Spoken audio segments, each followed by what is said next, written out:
कहते हैं लाइफ में सबके गुरु होते हैं और गुरु बहुत जरूरी होते हैं। तो हर व्यक्ति का कोई ना कोई मार्गदर्शक होता है उसके जीवन में।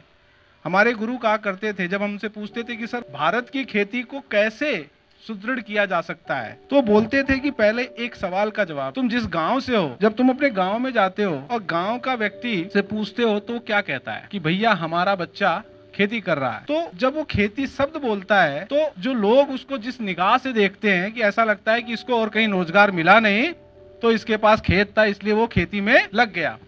तो जब खेती मजबूरी का नाम होगा तो उस खेत से पैदावार नहीं होगी। जब हम महाराष्ट्र गए, हम गुजरात गए, हम हिमाचल गए, पंजाब गए, तो वहां हमने ऐसे ऐसे लोगों को देखा जो नौकरी छोड़ दिए और वो जुट गए अपनी खेती में, क्योंकि वो लोग गए थे विदेशों में और उन्होंने देखा हर चीज के बिना जीवन चल सकता है, लेकिन खेती से जो पैदावार होती है उसके बिना जीवन संभव नहीं है। इसलिए उन्होंने उस खेत को जो उनके पास था उसको अपना बिजनेस बनाया और मार्केट से अपने आप को कनेक्ट करते हुए जो मार्केट को चाहिए, जिस क्वालिटी का चाहिए, उस मात्रा में खेती करने लगे। बीज, खाद और दवाई जब यूज करें तो ये जरूर सोचे कि कौन सा बीज मैं लगा रहा हूँ, कौन सी खाद लगा रहा हूँ, और दवाई का जब प्रयोग करें तो कितनी मात्रा में, कब और कैसे करें, ये जानना बहुत जरूरी है। जब ये आप चीजों को सोच के करेंगे तो आपकी खेती में जो भी पैसा लगाएंगे उस प्रति पैसे का जो आपको फायदा मिलेगा वो फायदा आपको ज्यादा से ज्यादा मिलेगा और आपकी जमीन और पर्यावरण सुरक्षित रहेगा। तो ये चीजें हैं जो हम किसान दिवस पे आज विभिन्न माध्यमों से जानने की कोशिश करेंगे।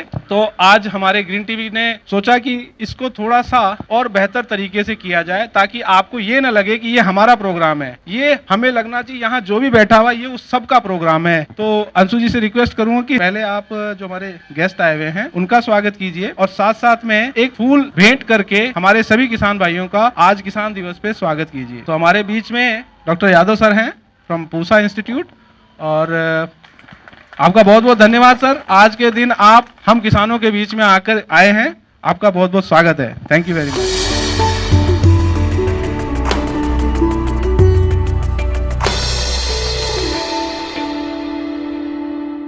दोस्तों, मैं अंशु कुमार आप सभी का स्वागत करती हूं ग्रीन टीवी में। और आज 23 दिसंबर है और 23 दिसंबर को किसान दिवस के रूप में मनाया जाता है। तो सबसे पहले ICL इंडिया की तरफ से और ग्रीन टीवी के पूरे परिवार की तरफ से हमारे यहाँ पे जितने भी मौजूद हैं किसान भाई बहन, मैं आप सभी को किसान दिवस की हार्दिक शुभकामनाएं देती हूँ। आपका बहुत बहुत धन्यवाद कि आप लोग जो है वो दिन रात इतनी मेहनत करके जो है वो अन्नदाता बने हैं और आप हैं तभी हम हैं। तो मैं दिल से आप लोगों का धन्यवाद करना चाहूंगी कि आप लोग यहाँ आए और आप जो मेहनत करते हैं इतनी हमारे लिए, इसके लिए आपका बहुत बहुत धन्यवाद। तो दोस्तों, आज जो हमने ये चौपाल लगाया है वो खास चौपाल है, क्योंकि आज किसान दिवस के अवसर पर हमने ये चौपाल लगाया है बिहार के समस्तीपुर के उजियारपुर में, और ये चांदचौर चौक है, यहाँ पे हमने लगाया है। और तो कार्यक्रम की शुरुआत करें उससे पहले अगर अभी तक आपने ग्रीन टीवी का यूट्यूब चैनल सब्सक्राइब नहीं किया है तो तुरंत सब्सक्राइब कर ले, बेल आइकन भी प्रेस कर दे। साथ ही में ग्रीन टीवी के फेसबुक पेज को लाइक व फॉलो करके इंस्टाग्राम और ट्विटर पर भी फॉलो कर सकते हैं।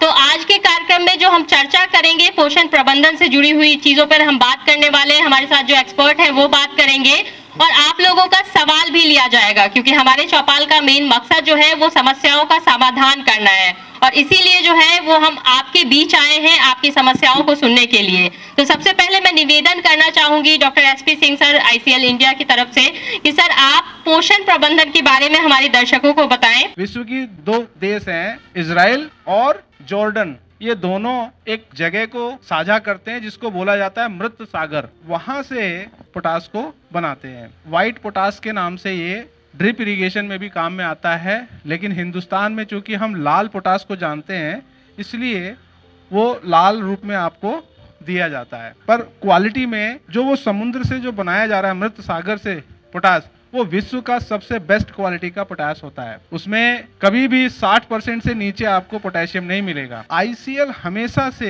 एनवायरनमेंट को सोचता है कि कैसे हम एनवायरनमेंट को कम से कम दूषित करके बेहतर से बेहतर आपको चीज दें। यहाँ बैठे जितने भी किसान भाई अपने खेत में पोटास का प्रयोग करते होंगे, जितना भी करते होंगे उसमें से एक बैग हमारा होता होगा। अगर वो एक बैग यहाँ नहीं पहुंचेगा तो आपको पोटास पूरा नहीं हो पाएगा। अब आते हैं आज की इस चर्चा में, जिसमें ग्रीन टीवी ने हमें बुलाया है पोषण प्रबंधन पे बात करने के लिए। अगर आप अपने घरों की खेती को बदलते देखे होंगे अपने जीवन में, तो इतना एहसास किए होंगे कि पहले बहुत कम बाजार से चीजें हम खरीद के लाते थे अपने खेत में डालने के लिए, और जैसे जैसे वक्त बदल रहा है हम जितना सामान अपनी खेती में डाल रहे हैं तो हमारे जेब का खर्चा बढ़ रहा है, और जब जेब का खर्चा बढ़ रहा है और उसके अनुसार हमारी उत्पादन नहीं होने से हम कहीं न कहीं निराश हो रहे हैं। तो यहाँ पर 3-4 मूल सिद्धांतों पे हम बात करेंगे, वो सभी खेतों पे आपके लागू होगा।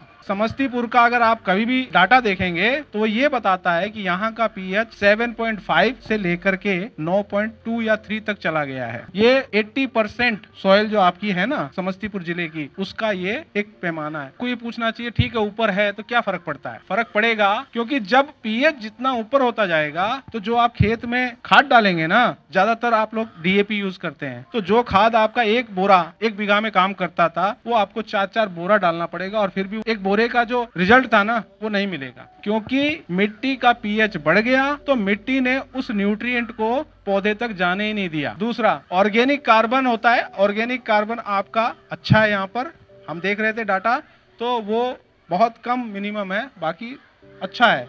लेकिन जो आपकी सॉइल है वो 70-80% कैल्केरियस है, तो ये भी एक कारण है कि आपको रेस्पॉन्स कम होता जा रहा है। तो अब वक्त आ गया है ऐसी खाद चुनने का जो मात्रा में कम, प्रभावी ज्यादा और एनवायरनमेंट के लिए सुरक्षित हो। तो ऐसी खाद आपको जाननी पड़ेगी, चाहे वो किसी भी कंपनी की लीजिए, वो आपका अपना निर्णय है, पर अपना खेत तो आपका है ना। उस खेत में जो खाद डालें तो ये जरूर जान लीजिए जो मैं खाद डाल रहा हूँ वो कितनी डाल रहा हूँ, वो कितनी मेरे जमीन को सही करेगी या गड़बड़ करेगी। कल एक चर्चा हो रही थी, किसान भाई कह रहे साहब महंगा बहुत होता है खाद, तो हम तो इसीलिए डीएपी डालते हैं। हमने कहा भाई अगर आप डीएपी डालते हैं, एक बोरा डालते हैं, 23 किलो उसमें फास्फोरस होता है, लेकिन जो आपकी जमीन में 23 किलो फास्फोरस डालते हैं उसमें से 4 या 5 किलो ही पौधे को मिलता है, बाकी जमीन में पड़ा हुआ है। तो अब वो 5 किलो फास्फोरस के लिए आपने खर्चा किया 1200-1300 रुपए का, तो प्रति केजी वो कितनी खाद गई। तो अगर आप ऐसी ही कोई खाद और दूसरी लें जो खुद का न्यूट्रिएंट तो दे, साथ साथ में आपकी जमीन का भी पीएच को डाउन कर दे, ताकि जमीन में जो न्यूट्रिएंट है वो भी पौधे को उपलब्ध हो जाए, तो उससे बढ़िया क्या होगा। बुआई के समय पे एक खाद का मैं यहाँ जिक्र करना चाहूंगा, पॉलीसल्फेट। हम डीएपी देते हैं फास्फोरस के लिए और थोड़ा मोड़ा नाइट्रोजन के लिए, लेकिन पोटेशियम का आप यूज करते हैं। एमओपी डालते हैं ना भैया, एमओपी में से क्या मिलता है हमको? पोटेशियम। लेकिन अगर आप पॉलीसल्फेट जैसा खाद अपने जमीन में डालते हैं तो पोटेशियम के साथ साथ में आपको 3 न्यूट्रिएंट और मिल जाते हैं, सल्फर, कैल्शियम और मैग्नीशियम। तो अगर आपको एमओपी खाद मिल रहा है तो एमओपी के साथ में इसका प्रयोग थोड़ा करिए। अब हम इस खाद को क्यों आपको अपनाने के लिए कह रहे हैं? क्योंकि ये जितनी भी खाद इनकी दुकान पे होगी, ये खाद एकमात्र होगी जो नेचुरल डिपॉजिट धरती के अंदर छुपा हुआ था, इसको सिर्फ जमीन से आईसीएल ने निकाला, और जमीन से जब निकाला तो कितनी गहराई में गए? लगभग 1.5 किलोमीटर। तो 2010 में जब इस माइन को हम लोगों ने पाया कि ये 1.5 किलोमीटर नीचे समुद्र के है, उस गहराई तक जाने में हमारी कंपनी को लगा 5 साल, और लगभग 5 साल के बाद में पहला पत्थर निकाल के लाए बाहर,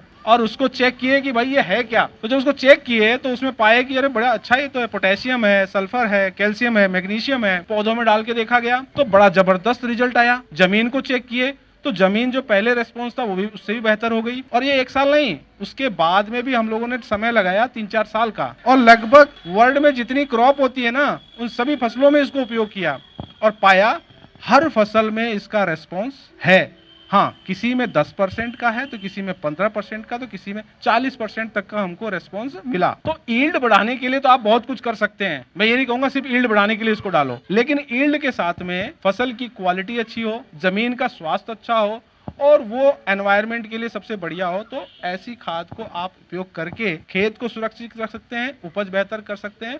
और जब उपज बेहतर होगी, क्वालिटी अच्छी होगी, तो शायद बाजार में आपको उस सब्जी का, उस दाने का, या जो भी आपने पैदा किया उसका भाव भी शायद अच्छा मिले। तो एक बार अपनी खेती में पॉलीसल्फेट का उपयोग कीजिएगा। ये खाद, इसको हम बोलते हैं मैच्योर सॉल्युबिलिटी, ये वाटर सॉल्युबल है 100%, लेकिन 2 प्रकार के वाटर सॉल्युबल होते हैं। एक होती है पानी में डालिए, छोड़ दीजिए, वो घुल जाएगा, और एक खाद होती है पानी में रख दीजिए तो धीरे धीरे धीरे धीरे 25-30 दिन में घुलेगी। तो कहने का मतलब ये है, जब जमीन में हम डालते हैं और हमारी खाद अगर धीरे धीरे घुले और रोज थोड़ा थोड़ा न्यूट्रिएंट छोड़े, तो हमें पौधे को तो उतना ही चाहिए ना। शुरुआत में पौधा इतना है दादा, तो कितनी जरूरत होगी उसकी, इतनी जरूरत होगी, बढ़ेगा तो इतनी होगी और बढ़ेगा इतनी होगी। ऐसे ही जब वो बढ़ता जाएगा और न्यूट्रिएंट भी उसी हिसाब से रिलीज होंगे, तो वो सबसे बेहतर तरीका होगा उस क्रॉप को मिट्टी के माध्यम से खाद देने का। एक होता है कंट्रोल रिलीज फर्टिलाइजर, मतलब जितनी जरूरत है उतना ही निकले। उस पे ICL वर्ल्ड में जानी जाती है, लेकिन हिंदुस्तान में अभी वो खाद नहीं है। आने वाले 5 से 7 साल में आपको जरूरत होगी उस प्रकार की खाद की। तो इसलिए निरंतर आपको अपनी खेती में अपडेट रहना चाहिए। किसी को किसी कंपनी का प्रोडक्ट पसंद आता है, किसी को किसी का आता है, तो हम वो नहीं कहेंगे, लेकिन हम आपको टेक्निकली बताएंगे। जब आप खाद चेक करें तो ये जरूर जानें कि ये खाद मैं अपने खेत में क्यों यूज करूं, कितनी मात्रा में और कब। दूसरा, वर्ल्ड में वाटर सोल्यूबल स्प्रे में जो सबसे ज्यादा जो सारी कंपनी उसको मांग रही है, उस टेक्नोलॉजी को इस पे काम कर रही है, वो है फर्टिवान टेक्नोलॉजी। और ये इजराइल जो कि एग्रीकल्चर में एक टेक्नोलॉजी के लिए जाना जाता है, उन्होंने फर्टिवान टेक्नोलॉजी उनकी यूनिवर्सिटी ने डेवलप किया। ये टेक्नोलॉजी से क्या होता है, जो स्प्रे करते हैं सारे के सारे न्यूट्रिएंट आराम से प्लांट के अंदर प्रवेश कर जाए, उसमें वो मदद करती है। खास तौर से आपके मैंगो के बाग होंगे, आम के बगीचे हैं ना, आम के पत्ते देखेंगे कितने स्ट्रॉन्ग होते हैं, कितने जो उसकी लेयर होती है उसको चीर करके न्यूट्रिएंट को उसमें जाने के लिए जो टेक्नोलॉजी चाहिए, वो सारे के सारे वाटर सोल्यूबल फर्टिलाइजर में नहीं होती है। तो वहां पर भी एफिशिएंसी गिर जाती है। जो उसमें परसेंटेज 19% लिखा हुआ है, उस 19% का 9% ही मिल पाता है, 10% जमीन पे आ जाता है और वो बेकार हो जाता है। आप सोचेंगे जमीन से भी तो चला जाएगा। इसलिए आपके सामने ICL की तरफ से एक सॉल्यूशन रख के जा रहा हूं। आप लोग जब जाएं उससे पहले ये 4 पैकेट यहाँ पे रखे हुए हैं। स्टार्टर नाम से एक है, बूस्टर, फ्रूट। अभी इनामुल जी कह रहे थे कि सर यहाँ पर वेजिटेबल्स है, यहाँ पर बगीचे हैं, फ्रूट क्रॉप है, लीची है, बनाना है, आम है और बहुत सी चीजें हैं। तो आपकी चाहे बैंगन की फसल है, अगर अभी आपकी क्रॉप वेजिटेटिव स्टेज में है तो आप स्टार्टर का स्प्रे कीजिएगा, आपको आपकी बैंगन की फसल में प्रभाव दिखेगा। और दूसरा, बूस्टर का प्रयोग कीजिएगा 15 दिन के अंतराल पे, आपको जो बैंगन का साइज है वो बेहतरीन मिलेगा और आपको कोई हार्मोन यूज करने की जरूरत नहीं है ज़्यादा उपज लेने के लिए। तो आप नेचुरली जो आपके सीड का जो ताकत है, उस ताकत को पूरा का पूरा हार्वेस्ट करने के लिए जो न्यूट्रिएंट के माध्यम से ले सकते हैं, उसमें आप ये 2 अपनी बैंगन फसल में यूज कर सकते हैं। और जो भी आपकी प्रक्रिया वो कीजिए, साथ में बस ये थोड़ा सा स्प्रे पे खर्चा करके देखिएगा, आपको प्रति खर्चे पे 10, 15, 20% का इजाफा मिलेगा और मुन्ना भाई को आप धन्यवाद देंगे। तो ये हो गया आपकी सब्जी के लिए। आलू अगर आप लगाते हैं तो आलू में 3 अवस्थाएं बहुत क्रिटिकल हैं। 5 अवस्थाओं से गुजरता है आलू, बुआई से लेकर के कटाई तक। आलू जब बोते हैं तो पहला उसका अंकुरण 15 दिन से 20 दिन का। अब इसके बाद में आने वाले उसके 30 दिन में वो पूरी की पूरी वनस्पति ग्रोथ होती है। नीचे जड़ें अच्छी बैठेंगी और ऊपर पत्ते अच्छे होने चाहिए। 3 चीजें बहुत महत्वपूर्ण है आलू की उच्चतम उपज के लिए। नंबर ऑफ तने, यानी 1 स्क्वायर मीटर में कितने आलू के तने हैं। दूसरा, नीचे कितने ट्यूबर बैठे हैं, कंद। जब कंद बैठ गए तो उसका साइज कितना होगा, वो फाइनली आपकी उपज को निर्धारित करता है।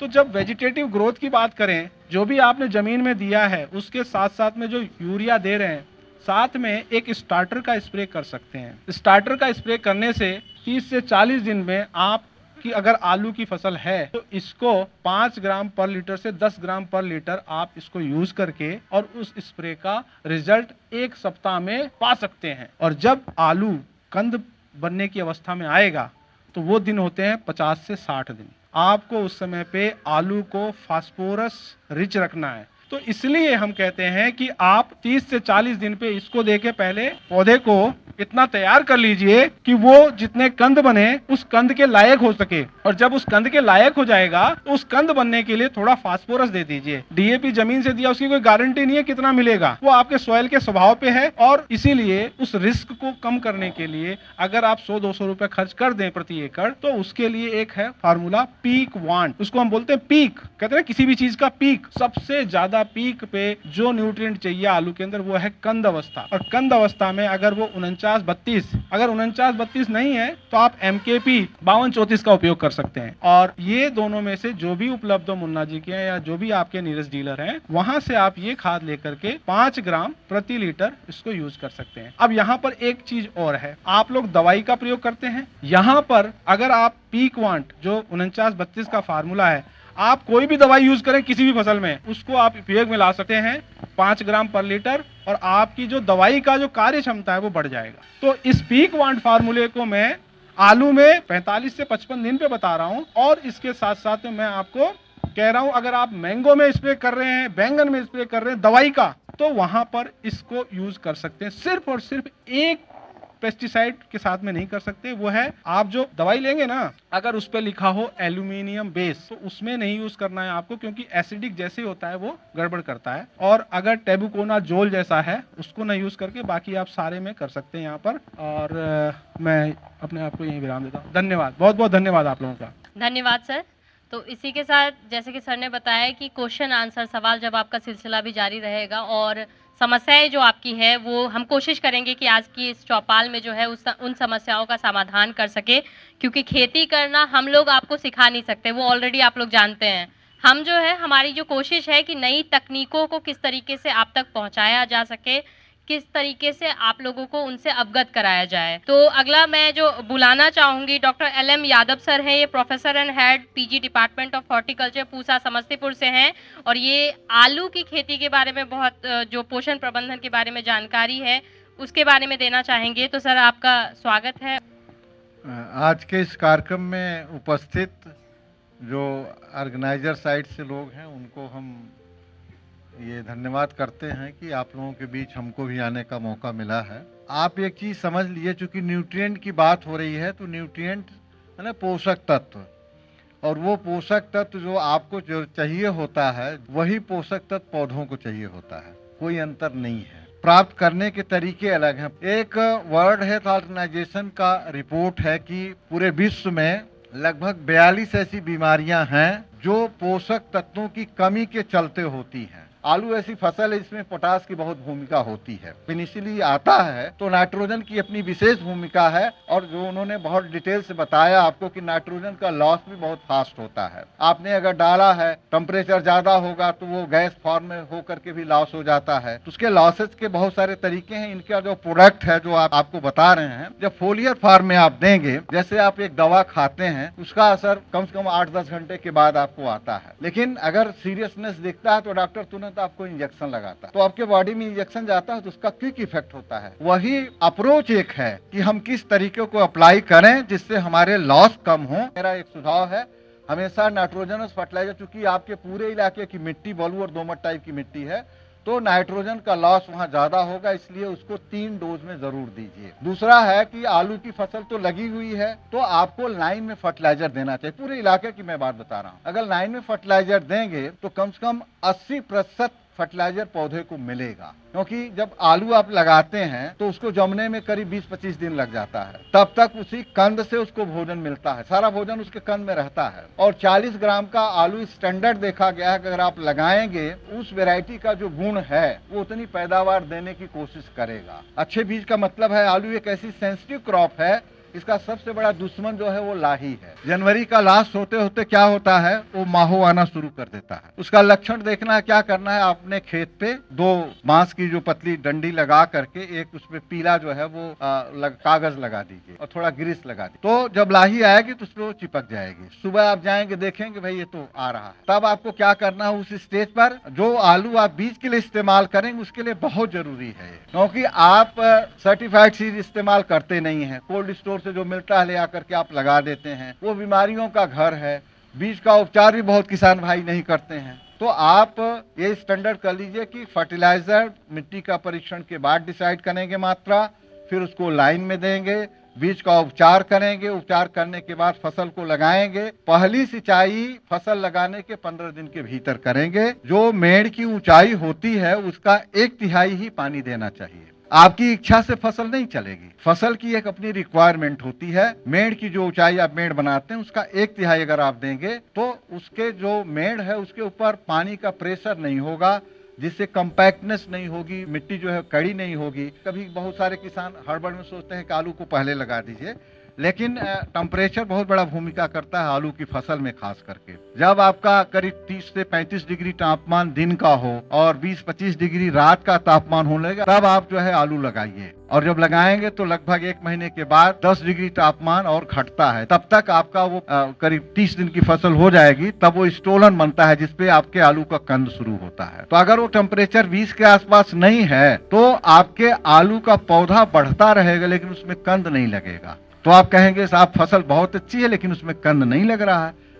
ये जो बहुत एक गूढ़ चीज है आलू की खेती में, वो बहुत सारे किसानों को नहीं पता है। तो हड़बड़ा करके जल्दी आलू लगाने का कोई फायदा हमारे यहाँ पर नहीं है। जब टेम्परेचर उस हिसाब से आ जाए तभी आपको लगाना चाहिए। दूसरा जो डोज आप नाइट्रोजन का देंगे उसको करीब 1.5 महीने की फसल हो जाए तब दीजिए। और तीसरा डोज आपको 90 दिन की फसल है तो 2 से 2.5 महीना जब हो जाए तब आप देंगे। निचली पत्तियों पर जब पीलापन आता है तो लगता है कि नाइट्रोजन की कमी है, ये मोटा एक थंब रूल है, तो आप उसको यूरिया को टॉप ड्रेसिंग कर सकते हैं। DAP आप देते हैं उसमें 18% यूरिया रहता है, तो वो मात्रा अगर आपने 90 kg फास्फोरस DAP के द्वारा दिया है तो जितना DAP आप दे दिए उसमें 18% नाइट्रोजन गया है, उस मात्रा को घटा के तब बाकी यूरिया के माध्यम से आप दीजिए। ये आपको करना होगा।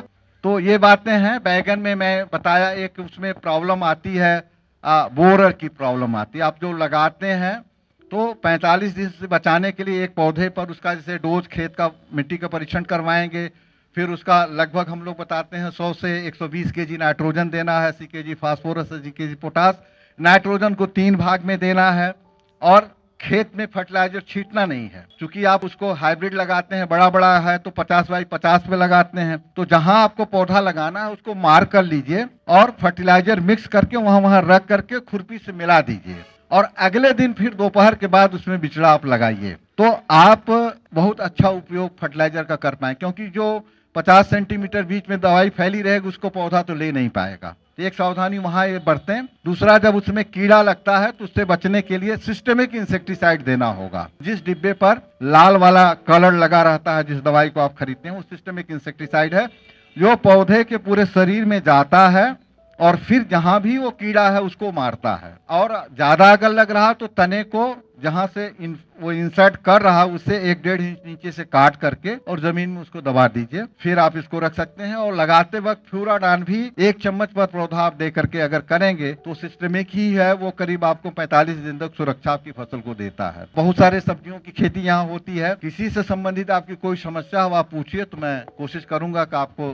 सही उसका निदान बता पाए। धन्यवाद। पपीता जो हम लोग रोपते हैं तो पपीता के फल देने टाइम में जो है फल गिर जाता है और पीला होकर सूख जाता है, इसका क्या उपाय है? एक्चुअली जो है पपीता पूरे इलाके में खत्म ही होता जा रहा है और अगर कोई खेती कर रहा तो बहुत ही सावधानी उसकी बरतनी होगी। वो रूट राट की प्रॉब्लम है, वो प्रॉब्लम आ गई तब कंट्रोल नहीं है, वो शुरू से ही उसकी व्यवस्था आपको बनाना पड़ेगा। अक्टूबर में अगर आप लगाते हैं तो वो उसमें गर्थ रूट थोड़ा बढ़वार कम होती है, स्लो होती है, तो स्ट्रेंथ आ जाती है। तो हमेशा फंजीसाइड उसमें दे करके जो रूट राट लगता है, कभी अगर मौका लगे या मेला लग रहा, आप लोग आते होंगे, हमको लगता है किसान मेला जो हमारे पूसा में लगता है, तो स्पेशली जो पपीता पे काम कर रहे हैं वहां पर उसकी स्टॉल लगी रहती है। आप उनसे पूछेंगे और पूरा ब्यौरा ले लें। अगर खेती कर रहे हैं तो निश्चित रूप से पूरा डिटेल ले लेंगे तो आपको 90% प्रॉब्लम वो सॉल्व हो जाएगी। वाटर लॉग इसके लिए बिल्कुल नहीं चाहिए। आई थिंक आपको एक जवाब मिला होगा कि शुरुआत में ही अगर आप रोग निवारण पे जाएंगे तो जो डॉक्टर साहब बता रहे हैं कि रूट रोट आ जाता है वो नहीं आएगा और आपका बीमारी आने के बाद उसको बचाने का कोई बढ़िया तरीका नहीं है। हम कैसे जानेंगे जो हमारे फसल लगाए उस पर पत्ते के ऊपर से मतलब जो हमारा दवा नहीं गिरना चाहिए, या हम कैसे जानेंगे ये 15% या 16% या 5% जो नमी है या कुछ है, हम उसको कैसे जानेंगे? आपका सवाल ये है कि जो भी चीज़ हम करेंगे हम कैसे जानेंगे। देखिए, अल्टीमेटली जो भी चीज़ आप करते हैं, मैं ये कल सवाल हम लोग कई लोगों से पूछ रहे थे कि अगर आपने स्प्रे किया तो आप कैसे जानते हैं कि आपका ये काम किया? तो बोले हम जब पेड़ पे करते हैं तो नीचे तिरपाल बिछा देते हैं, स्प्रे करने के बाद कितने कीड़े नीचे गिरे उसी समय समझ आते दवाई काम कर रही है। ठीक है, ये तो हो गया इमीडिएट रिस्पॉन्स। लेकिन अगर दवाई छिड़कने के बाद में आपकी फसल में बीमारी नहीं लगी आने वाले 10-15 दिन, तो समझ लीजिए वो दवाई काम कर रही है। स्प्रे करने के बाद में फसल की ग्रोथ में इजाफा दिखा तो समझ लीजिए वो काम कर रही है। और जहाँ तक मॉइस्चर की बात है, मॉइस्चर आपकी मिट्टी में होता है, आपसे बेहतर कोई नहीं होता। मिट्टी को पकड़ के आप बता देंगे कि मिट्टी में कितना मॉइस्चर मुझे पानी देना है कि नहीं देना है। जो तत्व की कमी है, मिट्टी जांच का व्यवस्था नहीं है। 10 साल 5 साल में कभी कोई गया उजियारपुर में ब्लॉक में दे दिया मिट्टी, और वहाँ जो है सो कौन तत्व का कमी है पता नहीं लगता है। सर आप अभी सरकारी प्रतिनिधित्व यहाँ पे आप ही कर रहे हैं, और ये व्यवस्था हम हर जिले में जहाँ भी गए हैं वहाँ ये सवाल आया है कि हमको सुनने को बहुत मिलता है, पढ़ने को पेपर में बहुत मिलता है, ये हो रहा है वो हो रहा है, लेकिन धरातल पे गांव-गांव में व्यवस्था का गैप है। तो जहाँ भी आपको मौका मिले हमारे किसान भाई का ये बात जरूर रखिएगा। ग्रीन टीवी के माध्यम से तो शायद ये जरूर ही राज्य की सरकार तक ये बात पहुँचेगी। खेत में जो मिट्टी परीक्षण का, सॉइल टेस्ट का गवर्नमेंट का अनाउंसमेंट है, हम उसके लिए आप लोगों को दोषी मानते हैं। डिक्लेयर होना, कागजों में आना और सरजमीन पर का जो अंतर है उसको समझाने के लिए सरकार को आपको अपने वोटिंग पावर का इस्तेमाल करना चाहिए। आज गांव में पंचायत सिस्टम पे कितना पैसा खर्च हो रहा है, क्या वो छोटा सा किट नहीं आ सकता कि जो आपके सॉइल के पीएच को तो बता दे? तो आपको रियलिटी को समझना होगा और उस हिसाब से सॉइल टेस्ट के लिए जो आप बता रहे हैं, हम लोग विश्वविद्यालय में काम कर रहे हैं। हमारे विद्यार्थी का ट्रायल लगता, हम लोग औसतन हर खेत में कोई ट्रायल लगाते हैं तो पहला काम मिट्टी का परीक्षण करवाते हैं। बैगन का खेती होता है, जैसे फास्ट रोपाया अप्रैल में या मार्च में, उसमें बांझी लग जाता है।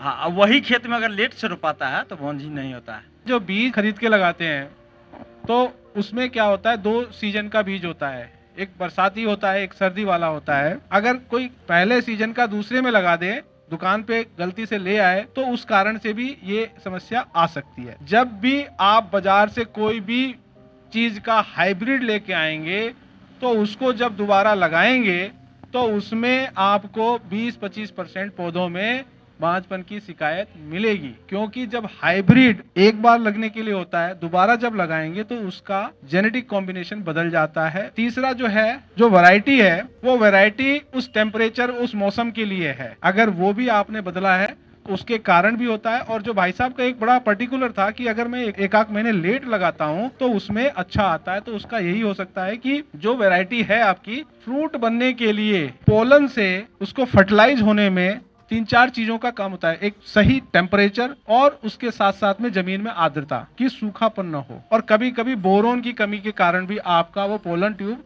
स्टेराइल हो जाता है और वो फ्रूट नहीं बन पाता। तो उसके कई कारण हो सकते हैं, लेकिन जब फ्रूट आपकी ये समस्या आए, जब समस्या आपको आएगी तो आप अपनी तकलीफ के लिए डॉक्टर के पास जाते हैं ना। इस तकलीफ के लिए भी आपके पास भारत सरकार ने, राज्य सरकार ने आपके बहुत सारे सिस्टम दिए हुए हैं। किसी एक सिस्टम पे जाइए और इस समस्या को रखिए पौधे के साथ में, आपको निवारण मिल जाएगा। धन्यवाद सर। तो हम जितना समझ पाए हैं कि अगर आपकी मृदा जो है वो स्वस्थ रहेगी तभी ज़्यादा उपज ले पाएंगे आप, और फसल की जो क्वालिटी है, गुणवत्ता या क्वांटिटी है, वो दोनों आपकी अच्छी हो पाएगी। तो इसी के साथ अगले जो मैं बुलाना चाहूँगी वो ICL इंडिया के जो रीजनल मैनेजर बिहार से हैं, इनामुल हक जी, इनको बुलाना चाहूँगी और ये जो है वो कुछ किसानों से मिलवाना चाहेंगे आप लोगों को। तो सर आपका स्वागत है। किसान दिवस की ढेर सारी शुभकामनाएं। इस प्रोग्राम को आयोजित करने के लिए हम लोगों ने बहुत सारी कोशिशें करी थी कि ज़्यादा से ज़्यादा किसानों तक हम लोग अपनी बातों को रख सके, जिसमें हमारे जो डीलर है मुन्ना जी, इन्होंने बहुत सहयोग किया है और मैं उनको बहुत तहे दिल से धन्यवाद करता हूँ। हमारे बीच में यहाँ पे एक किसान बैठे हुए हैं जो विकसित किसान हैं, हमारे जिला के हैं, हमारे इसी ब्लॉक के हैं। मैं उनको यहाँ पे आमंत्रित करूंगा। वो विकसित इस तरह से हैं क्योंकि उन्होंने समय के साथ अपने अंदर बदलाव किया। मैं आप सब लोगों के बीच में हमारे जयंत बाबू को आमंत्रित करना चाहता हूँ। थैंक यू इमामुल जी। मैं बहुत कम समय में अपनी बात आपको बताना चाहता हूँ। सब लोग खेती बाड़ी से, ज़मीन से जुड़े हुए लोग हैं और यहाँ का जो एरिया है वो कैश क्रॉप का एरिया है। वेजिटेबल उगाते हैं, आलू उगाते हैं, तंबाकू उगाते हैं। आलू में आज तक जो हम डालते आए हैं उसमें जो मेजर न्यूट्रिएंट है उसका सबसे ज्यादा प्रयोग करते आए हैं, यूरिया, डीएपी, पोटास, जिसका ये परिणाम हुआ कि बाकी जो मैनेजमेंट था न्यूट्रिएंट का उसका असर होते चला गया। बाकी जो ट्रेस एलिमेंट था, माइक्रो एलिमेंट था, उसकी मात्रा जमीन में घटती चली गई, जिसका असर हुआ। पहले आप आलू करते थे 7 कुंटल 8 कुंटल कट्ठा में आता था, आज क्या पोजीशन है? इतना फर्टिलाइजर न्यूट्रिएंट बन गया और उत्पादन घट गया। उत्पादन आज सही बताइए आप लोग 4 कुंटल से ज्यादा किसी का होता है। तो यही है न्यूट्रिएंट मैनेजमेंट। न्यूट्रिएंट मैनेजमेंट हम नहीं करते। तो ICL कंपनी जो है ये न्यूट्रिएंट मैनेजमेंट सिखाती है। न्यूट्रिएंट मैनेजमेंट बहुत जरूरी है। और इनका इजराइल का जो प्रोडक्ट है, इजराइल के बारे में बता दूं मैं आपको कि उसका जमीन, अधिकांश जमीन बंजर था और न्यूट्रिएंट मैनेजमेंट के बलबूते आज नंबर 1 एग्रीकल्चर टेक्नोलॉजी है पूरे वर्ल्ड में इजराइल का। तो इसका प्रोडक्ट नेचुरल फॉर्म में है जो जमीन को नुकसान नहीं पहुंचाती है और बैलेंस्ड फॉर्म में आपको न्यूट्रिएंट अवेलेबल करेगी। क्वालिटी भी इंप्रूव होगा और यील्ड भी इंप्रूव होगा। इसलिए इनका प्रोडक्ट यूज करें, बेहतर प्रोडक्ट है। एक किसान के तौर पर मैं आपको बता रहा हूँ। हम जो बात आपको समझा रहे हैं आप उसको समझ करके अपने खेत में प्रयोग करेंगे। हमारे बीच में एक किसान आए हुए हैं जिन्होंने अपने खेत के अंदर इसको प्रयोग किया है। अगर वो अपने जबान से इस बात को रखते हैं आपके सामने कि हमको प्रयोग करके इसका क्या फायदा मिला, वो आपके लिए ज्यादा अंडरस्टैंडिंग रहेगा। तो अभी जो है पपीता की बात चल रही थी, हमारे बीच में किसान बंधु भाई आए हुए हैं। मैं 2 मिनट लूंगा उनका सिर्फ और अपना एक्सपीरियंस शेयर करेंगे कि उन्होंने पपीता में ये जो स्टार्टर 113624 का एप्लीकेशन करने से उनको क्या फायदा आया। क्या जो है प्रोडक्ट है अच्छी है।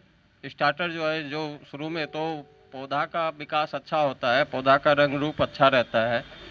हाँ, फिर बूस्टर जब यूज करिएगा तो उसमें नया फूल ज़्यादा चलेगा, फूल उससे फल बनने में टिकाऊ होता है। और फ्रूट इसका अभी हम लोग यूज़ कर रहे हैं पपीता में जो, या टमाटर में यूज़ कर रहे हैं, गोभी में यूज़ करवाए, अच्छा रिजल्ट मिला। जो हम एक दुकानदार भी हैं वहाँ पे, तो हम किसान को भी देते हैं, तो हमको अच्छा डिमांड हुआ फ्रूट का भी। तो प्रोडक्ट बहुत अच्छी है। अच्छा, एक लास्ट बात से आज की चर्चा को खत्म करूंगा। आपके पास, जिसके पास भी ये बैग हाथ में है ना, उसमें एक नंबर लिखा हुआ है 1800-210-3031। ये अपने मोबाइल में सेव कर लीजिएगा ICL टोल फ्री के नाम से, क्योंकि ऐसे इकट्ठे होने में कभी आप नदारद रहेंगे, कभी हम नदारद रहेंगे, लेकिन इस नंबर के माध्यम से ICL के साथ आप इस समस्तीपुर के इस गांव में जो आज हम लोग चर्चा कर रहे हैं, आप सभी जुड़े रहेंगे और ये जुड़ाव ही आगे आपको और हमको और प्रोग्रेसिव बनाएगा। तो निरंतर हमें प्रोग्रेस करनी है, अपने जीवन में भी और अपने क्षेत्र को भी प्रोग्रेसिव बनाना है।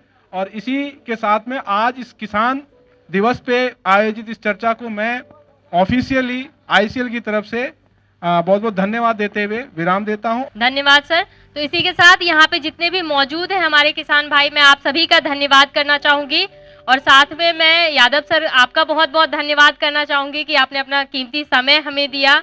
मैं शैलेंद्र सर को धन्यवाद करना चाहूँगी, मैं संदीप जी का धन्यवाद करना चाहूँगी और इनामुल जी का धन्यवाद करना चाहूँगी।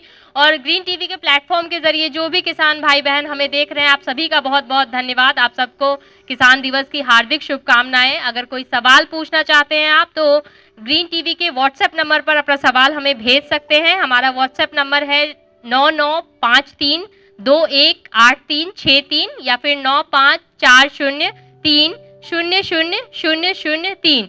और अगर आप ICL से जुड़ना चाहते हैं तो आप ICL के टोल फ्री नंबर पर जो है वो संपर्क कर सकते हैं। ICL का टोल फ्री नंबर है 1800-210-3031। तो फिलहाल आज के इस चौपाल में बस इतना ही। मुझे दीजिए इजाजत, आप बने रहे हमारे साथ और देखते रहिए ग्रीन टीवी। नमस्ते। देखिए ग्रीन टीवी YouTube पर भी, बस सब्सक्राइब करें और बेल आइकन दबाएं।